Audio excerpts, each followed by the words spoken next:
Doctor Sudhanshu Trivedi ji. माननीय उपसभापति महोदया, आज हम लोग एक बहुत संवेदनशील विषय के ऊपर जो प्रस्ताव फौजिया जी ने रखा है उस पर यहां पर विचार विमर्श कर रहे हैं। परंतु मुझे लगता है कि अभी राधा मोहन दास जी ने उसके बारे में बहुत विस्तार से बताया। कुछ एक बिंदु जो जयराम जी ने कहे वो भी विचारणीय थे, परंतु मुझे लगता है यदि हम इस पे व्यापक और खुले मन से विचार करेंगे तो इस प्रस्ताव का औचित्य क्या है और कितना औचित्य नहीं है यह हमें बेहतर समझ में आ जाएगा। इस विषय को अगर हम देखें तो इसमें दो एस्पेक्ट आते हैं, एक है टेक्निकल और लीगल एस्पेक्ट और दूसरा है जिसमें हम कहते हैं मॉरल एंड कॉन्सेप्चुअल एस्पेक्ट। यानी एक प्रश्न है कि किस प्रकार से हम इस प्रवृत्ति को रोक सकते हैं, उसके लिए वैधानिकता का आयाम, यानी कैसे रूल्स रेगुलेशंस और टाइट और स्पेसिफिक बनाए जा सकते हैं। परंतु उसी के साथ साथ जैसा भी जयराम रमेश जी ने कहा कि ये केवल और केवल लीगल एस्पेक्ट पे नहीं हो सकता, इसके साथ एक मानसिकता का आयाम भी है। तो मैं यहां पर आपके माध्यम से सदन के समक्ष पहले इसके वैधानिकता के आयाम को लेकर प्रधानमंत्री श्री नरेंद्र मोदी जी की सरकार ने किस संवेदनशीलता के साथ और किस सतर्कता के साथ इस विषय को उठाया है उस पर ध्यान आकर्षित करना चाहूंगा और उसके बाद हम दूसरे विषय के बारे में बात करेंगे।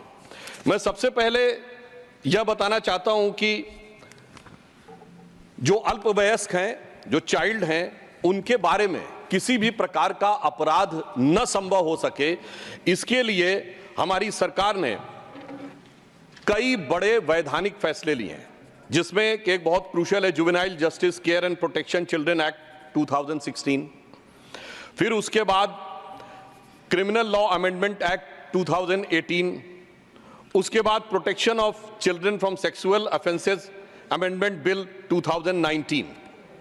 और ये सारे कानून प्रभावी ढंग से लागू हो सकें, इसके लिए भी जो फंक्शनल अरेंजमेंट करने थे, यानी व्यवहारिक व्यवस्थाएं करनी थी, वह भी सरकार ने किया है। जैसे मैं उदाहरण के लिए बताना चाहता हूं, 29 अगस्त 2024 को एक शी बॉक्स लॉन्च किया गया है। This is an IT platform streamline the process of addressing the complaints of sexual harassment and also of the sexual harassment of the women at the working place। इसके साथ साथ एक helpline की व्यवस्था भी सरकार ने की। एक इंटीग्रेटेड चाइल्ड हेल्पलाइन है जो 669 डिस्ट्रिक्ट्स में 669 डिस्ट्रिक्ट्स में ऑपरेशनल है और लगभग सभी यूनियन टेरिटरीज और IT को इसमें हमारी यूनियन टेरिटरीज और स्टेट्स को कवर करके रखा हुआ है। इसके साथ साथ जो मैंने कहा कि वैधानिकता के साथ मानसिकता से लड़ना भी एक चुनौती है, इसके लिए मंत्रालय ने, माननीय मंत्री महोदय यहां पर उपस्थित हैं, मंत्रालय ने एक कैंपेन चलाया है, that is child marriage free India. क्योंकि जब हम बात करते हैं किसी भी प्रकार के सेक्सुअल अब्यूज की चाइल्ड की, तो उसमें हम ये नहीं कह सकते कि हम कोई ऐसा एक लीगल कवर प्रोवाइड कर देंगे कि जिसकी वजह से हम कह सकते हैं कि साहब यह प्रक्रिया तो एक मैरिज का पार्ट हो गई, तो इस कारण से इसकी आवश्यकता नहीं है। अब मैं यह बताना चाहता हूं कि किस प्रकार से हमारी सरकार ने आने के बाद जो प्रयास किए हैं, उसमें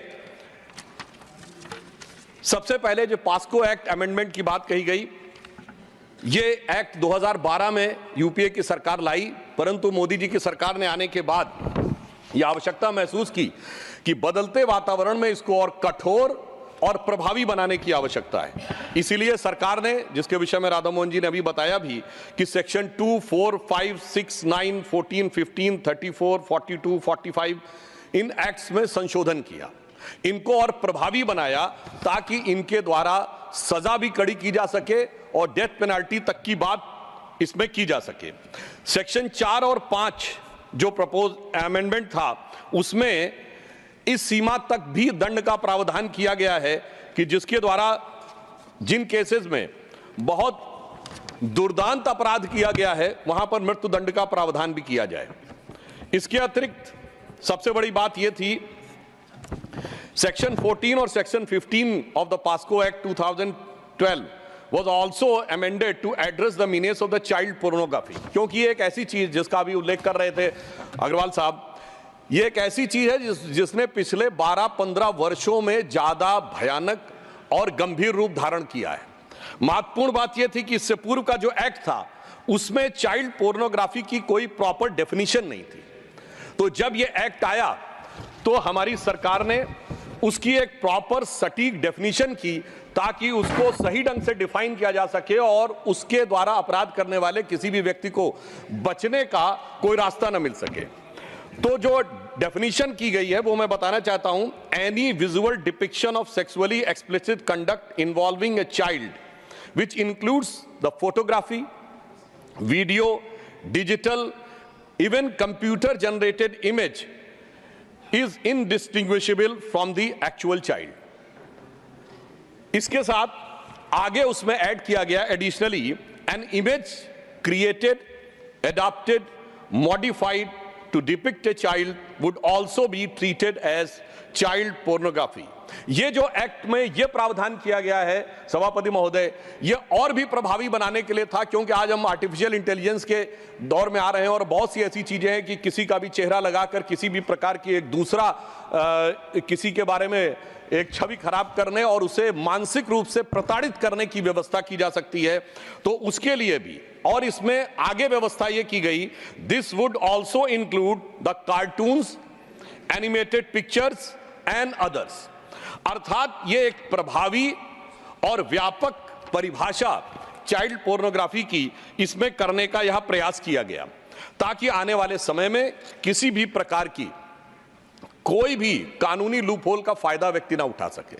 परंतु मैं यहां कहना चाहूंगा सर, जब हम कानूनी दृष्टि से एक दौर में इसको मजबूत करने का प्रयास कर रहे हैं तो कहीं कहीं पर हमें बिल्कुल ईमानदारी से विचार करना होगा कि हम कहीं कानूनी कवर देकर तो कोई प्रयास नहीं कर रहे हैं उन चीजों को छुपाने का। इस संदर्भ में उदाहरण देना चाहूंगा, 14 जून 2013 को केरल की सरकार ने एक आदेश जारी कर दिया कि जो भारत में मैरिज की एज लड़कियों की 18 साल है, उसके नीचे की भी मैरिज को अनुमति प्रदान कर दी जाए। मैं विनम्रता से पूछना चाहता हूं कि क्या इस प्रकार के आदेश को पारित करना, क्या चाइल्ड के सेक्सुअल अब्यूज को कानूनी जामा पहनाना है या नहीं? फिर भारी विरोध हुआ महोदय। उस समय यूडीएफ की सरकार थी, वर्तमान एलडीएफ की सरकार नहीं थी, मगर भारी विरोध हुआ। तो फिर 27 जून 2014 को उन्होंने अमेंडमेंट किया। और क्या अमेंडमेंट किया, मैं सभापति महोदय ध्यान में रखना, वो कहते हैं ये 28 जून 2014 से पहले के जो विवाह हैं उनको करेगा, आगे नहीं लागू होगा। मैं यहां कहना चाहूंगा, ईमानदारी से इस पे विचार करिए। आप वोट बैंक के तुष्टीकरण के आधार के ऊपर चलते हुए अगर एक नजरिए से कानूनी जामा पहनाने का प्रयास करेंगे बच्चों के साथ होने वाले सेक्सुअल अब्यूज को, आप कहेंगे कि साहब मैंने इसको मैरिज का रूप दे दिया, तो यह सर्वथा गलत है। इसलिए मैं कहना चाहता हूं कि जब इस विषय पे विचार करना है तो ईमानदारी से विचार करना चाहिए। यहां मैं दूसरा उदाहरण देना चाहता हूं। हम सब जानते हैं हमारे यहां ऐसी तमाम समाचार आए, जिसमें एक का मैं उदाहरण देना चाहूंगा। हैदराबाद में अनेक ऐसे उदाहरण हैं कि छोटी छोटी बच्चियों को विदेश से लोग आते हैं और टेक्निकली मैरिज करके प्रैक्टिकली उन्हें खरीद कर ले जाया जाता है सिर्फ सेक्सुअल अब्यूज करने के लिए। यह मैं घटना बताना चाहता हूं कि एक घटना है, ये भी 2013 की घटना है, 2014 की घटना है कि हैदराबाद में क्लास 8 की बच्ची है जिसका नाम है नूर जहां। वो स्कूल आती है, अचानक कुछ दिन के बाद वो आना बंद कर देती है। उसके साथी लोग पूछने का प्रयास करते हैं कि वो कहां गई, क्या हुआ, तो पता चलता है कि उसकी शादी कर दी गई है। और शादी जिससे की गई है वो 65 साल के व्यक्ति हैं। अब सुनिए इसके बाद, परंतु मुझे इस बात के ऊपर let him complete then। ये ऑफिशियल केस है, ये ओपन हो चुका है, ठीक है। यदि इसमें सभापति जी यदि इस विषय पे आपत्ति है तो नाम को डिलीट कर दिया जाए, मुझे उस पर कोई आपत्ति नहीं। अब मैं सिर्फ यह कहना चाहता हूं, यदि ईमानदारी से दिल की इच्छा है इन चीजों से लड़ने की, तो आइए और इसके खिलाफ भी आवाज उठाइए। फिर मैं दूसरा उदाहरण देना चाहता हूं। एक और बच्ची है, उसका केस आता है जनवरी 2014 में हैदराबाद के संतोष नगर थाने में, और इतनी आश्चर्यजनक बात उठ के उभर के सामने आती है कि एक 16-17 साल की बच्ची आकर शिकायत करती है। किस बात की शिकायत करती है सभापति महोदय? पूरे सदन का मैं ध्यान आकृष्ट करना चाहूंगा कि उसकी 5वीं शादी की जा रही है। 16-17 साल की आयु में उसकी 5वीं शादी की जा रही है। यह शादी के नाम के ऊपर अगर देखा जाए तो एक व्यक्ति से दूसरे व्यक्ति से तीसरे व्यक्ति को, और वह यह भी विवरण देती है कि इसमें कितने पैसे का लेन देन हुआ है। अगर सेक्सुअल अब्यूज की बात करनी है चाइल्ड के लिए, तो मेरा मानना है पूरे ओपन माइंड से बात करिए और पूरी ईमानदारी से बात करिए, तो मेरे विचार से दूध का दूध पानी का पानी होगा। क्योंकि यदि मानसिकता से लड़ना है तो मानसिकता के ऊपर कोई राजनीति की संभावना नहीं होनी चाहिए। मानसिकता बिल्कुल ईमानदारी से होनी चाहिए। और यहां पर मैं ये बताना चाहता हूं सर अभी बता, अब मैं ये भी बताना चाहता हूं हमारी सरकार ने इस पे कितनी संवेदनशीलता से काम किया है। हमारी सरकार ने चाइल्ड अब्यूज को रोकने के लिए 3500 केसों के मामले में इंटरपोल की मदद ली है। यह दर्शाता है कि मोदी जी की सरकार ने सिर्फ देश की सीमा ही में नहीं, अगर सीमा के बाहर जाकर भी कहीं चाइल्ड के साथ अब्यूज हो रहा है, उसको भी लड़ने का संकल्प, क्षमता और दृढ़ता दिखाई है। इसलिए सभापति महोदय मैं यह कहना चाहता हूं कि जब हम इस विषय पे ईमानदारी से बात करें, आज भी यदि हमारे प्रतिपक्षी पूछना चाहते हैं तो मैं पूछना चाहता हूं, क्या भारत के कानून में आज भी विधान यह नहीं है कि 9, 10 या 11, 12 साल की बच्ची से विवाह किया जा सकता है? क्यों नहीं खड़े होते उसके विरुद्ध? आज मैं आह्वान करना चाहता हूं कि पूरे सदन को इस विषय के ऊपर मानवीय संवेदना को ध्यान में रखकर आगे खड़े होना चाहिए, ना कि राजनीतिक नफे नुकसान को देखकर। यदि हम यह करेंगे तभी हम ईमानदारी से यह कह सकते हैं कि हम चाइल्ड अब्यूज की वैधानिकता और मानसिकता दोनों पे हम कंट्रोल रख सकेंगे, so that we will be able to control these things both legally and also the morally। अब यहां पर मैं एक विषय और भी यह कहना चाहता हूं सभापति महोदय कि जिस प्रकार का विचार मैं मानसिकता को लेकर कहना चाहता हूं, 2014 में हमारी सरकार आई। आप याद करिए, उस समय हमारी सरकार ने एक निर्णय लिया था कि जो पोर्नोग्राफिक साइट्स हैं उनको ब्लॉक कर दिया जाए। मैं विनम्रता से कहना चाहता हूं, समाज का कौन सा सेक्शन था जो उठ के खड़ा हो गया था कि साहब ये अभिव्यक्ति की स्वतंत्रता के ऊपर हमला है और ये तो जिसको स्वतंत्रता हो वो देखना चाहिए। यह इसलिए जरूरी है कि इसी प्रकार की चीजें दिमागों में वो जहर भरती हैं। अगर आप क्रिमिनल डाटा रिकॉर्ड जाके देखें, जितने भी इन्वेस्टिगेशन के जो रिजल्ट्स अवेलेबल हैं, उनमें जिन लोगों ने सेक्सुअल अब्यूज बच्चों के साथ किया है, 2 चीजें उनमें जरूर पाई गई हैं सभापति महोदय। एक, वो नशे के आदी हैं, हैवी ड्रंकर्ड स्थिति। दूसरा, उनके फोन्स में पोर्नोग्राफिक क्लिप्स और वो सारी चीजें भारी मात्रा में पाई गई। तो मैं सिर्फ ये कहना चाहता हूं, यदि हमें मानसिकता से लड़ना है तो हम ये भी नहीं कह सकते कि साहब विशेष प्रकार की वेबसाइट्स देखना, अश्लील वेबसाइट्स देखना, तो ये तो व्यक्ति की स्वतंत्रता पर छोड़ दिया जाना चाहिए। ये अल्ट्रा इंडिविजुअलिज्म है, ये इंडिविजुअल फ्रीडम नहीं है, ये अल्ट्रा इंडिविजुअलिज्म है। और नशे जैसी चीज को तो एक व्यक्तिगत स्वतंत्रता मानना चाहिए और कहीं कहीं पर तो सोशल डिग्निटी दी जानी चाहिए। यदि हम इस मानसिकता के साथ चलेंगे तो मेरा मानना है कि हम कभी भी इस चुनौती का सही ढंग से सामना नहीं कर सकते। इसलिए मैं कहना चाहता हूं सभापति महोदय, एक समस्या यह भी आई है कि जब से जरूरत से ज्यादा ये ऑब्जेक्टिविज्म आ गया है।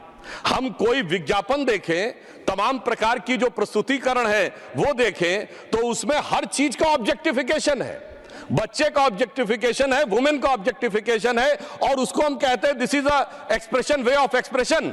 यदि हम इस मानसिकता से लड़ना चाहेंगे तो यह सिर्फ राजनीतिक आधार पर संभव नहीं है।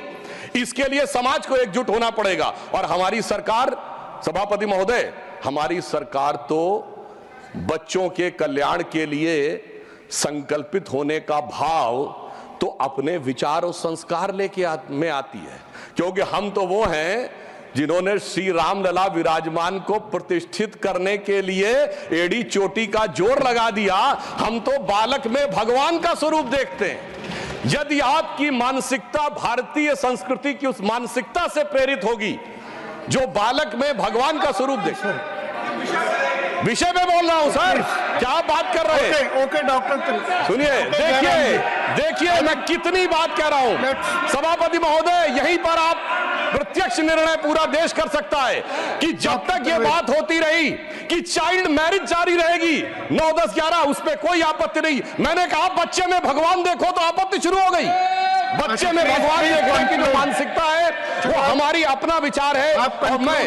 और सिर्फ मैं कंक्लूड कर रहा हूं सभापति जी, हम सिर्फ बच्चे में भगवान नहीं देखते सभापति महोदय, हम तो सारा ब्रह्मांड बच्चे में देखते हैं। चाहे हमारे यहाँ एक नहीं अनेक उदाहरण हैं कि भगवान कृष्ण भी जब बाल कृष्ण थे तो उनके मुंह में ब्रह्मांड दिखा था, और भगवान राम जब बालक राम थे तो याद करिए जो हम ये भजन गाते हैं ना, भय प्रकट कपाला, उसमें क्या लाइन है? ब्रह्मांड निकाया। अब देखिए इनको समस्या क्या हुई वो उस लाइन से एक्सप्लेन कर रहा हूं। ब्रह्मांड निकाया निर्मित माया, रोम रोम प्रतिवेद कहें, सो मम उर्वासी जग उपहासी, सुनत धीर मत थिर न रहे। इसका अर्थ जानते क्या है?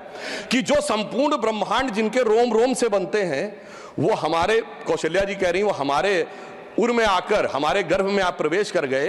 ये बड़े बड़े बुद्धिमानों को समझ में नहीं आता है। सुनत धीर मत थिर न रहे, यानी उनकी बुद्धि स्थिर नहीं हो पाती है, वो व्यथित हो जाती है, वो विचलित हो जाती है। वही विचलन आज हमें अपोजिशन में देखना पड़ रहा है। तो मैं अंत में सिर्फ यह कहना चाहूंगा कि हम सबको इस विषय के ऊपर ईमानदारी से विचार करना चाहिए।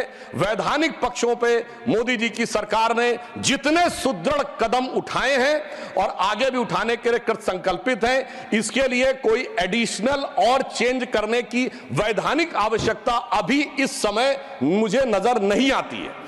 परंतु मानसिकता के स्तर पर लड़ने की आवश्यकता हमें पूरी नजर आती है, और इसके लिए हम सबको वोट बैंक की राजनीति और सियासत नफे नुकसान से ऊपर उठना पड़ेगा। तब हम देखेंगे भारत एक नया स्वरूप ले रहा है। तो भारत के वो बच्चे जिनके लिए प्रधानमंत्री जी ने अमृत काल की बात कही है, तो यही बच्चे हैं जो इस अमृत काल के समय में जब वो अंत हो रहा होगा, हम लोग तो बुजुर्ग हो गए होंगे, तब वो महत्वपूर्ण स्थितियों में जाकर देश का नेतृत्व कर रहे होंगे। यही देश का भविष्य है। तो मैं सिर्फ यह पंक्ति कहकर बात समाप्त करता हूं कि इन बच्चों के भविष्य के निर्माण के लिए मोदी जी की सरकार कृत संकल्पित है, और हमारे सामने एक गौरवशाली अतीत हमें प्रेरणा दे रहा है। वर्तमान में हम सही मानसिकता पे चले तो गौरवशाली था भूत, यानी भूतकाल पास्ट, गौरवशाली था भूत, भविष्यत भी महान है अगर संभाले आप उसे जो वर्तमान है। धन्यवाद।